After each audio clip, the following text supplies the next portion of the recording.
I wasn't supposed to feel anything. Not for him. Not like this. But the truth is, the first time it happened, it didn't feel like a mistake. It felt like breathing after holding my breath for years.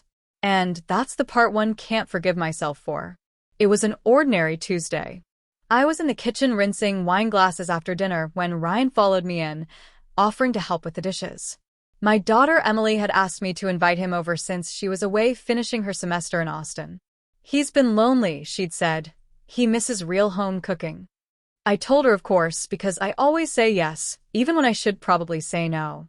He stood beside me at the sink, quiet like always. Until I made some silly comment about the leaky faucet, how no one seemed to notice but me. He asked if I had a wrench, and before I could really answer, he was following me down the hall to the guest bathroom. The space was small, barely big enough for two people, and when he stood back up from under the sink, I caught the scent of his cologne, warm, woody, a little too expensive for someone his age. I thought he was going to say something about the faucet, but instead, he looked at me too long. And then, almost in a whisper, he said, "I think about you more than I should." I laughed, because what else was I supposed to do? But he didn't laugh. His eyes stayed on mine like he was waiting for me to give him a reason not to feel guilty. The kiss was careful at first, like he didn't believe I'd let him. But I did. And when my back touched the edge of the counter, I didn't move away. The bathroom mirror was still fogged from the steam of the dishes earlier, and for a strange moment, it felt easier not to see ourselves. I should have stopped him then. He's 26. I'm 46. He's my son-in-law. But instead, I let the moment happen, feeling a rush of warmth that was nothing like lust. It was something deeper, quieter, and more dangerous. That night, I didn't sleep. I showered twice, not because I felt dirty, but because I couldn't stop remembering where his hands had been. The next morning, I stood at the kitchen table long before sunrise, folding and refolding a dish towel until my hands ached. I told myself I wouldn't see him again so soon, but at 9:12 a.m., my phone lit up. "I think I left my charger," his text read. I checked. There was no charger. When he came by, the air between us was heavier than the day before. We didn't touch. We didn't have to. The way he looked at me when he thought I wasn't watching was enough to make me forget how to breathe.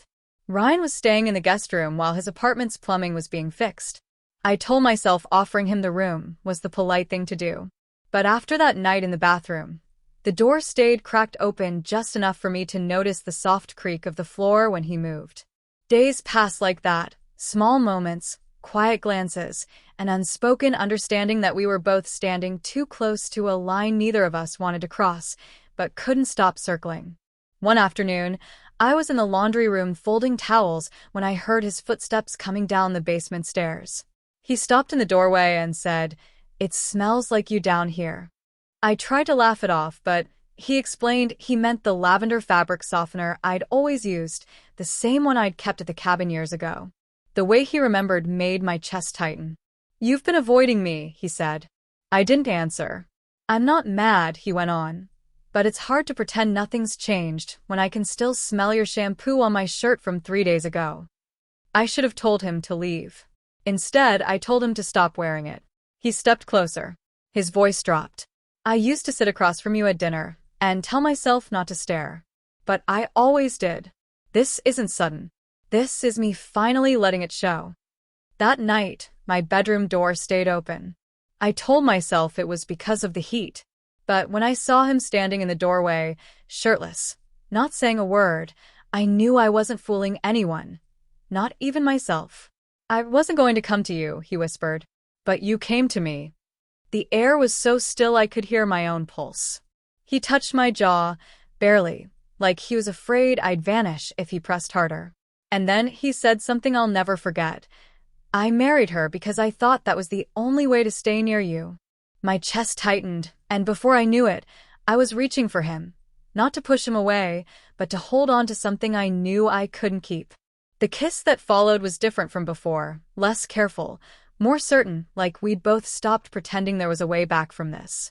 When it was over, we didn't speak. We just stood there, breathing hard, leaning against opposite walls, staring at the hallway mirror that caught our blurred shapes. Two people who knew exactly what they'd done, and how impossible it would be to undo. The next morning, Ryan poured a glass of water, without looking at me. "I'll be gone by lunch," he said. He paused, then added, "I'm not going to tell her. Not unless you want me to." I didn't answer. Later, when I walked past the hallway mirror, I stood there for a long time, trying to recognize myself. I couldn't. I still can't. He left that afternoon. And yet, every time I walk down that hall, I can still see the faint outline of us reflected in the glass.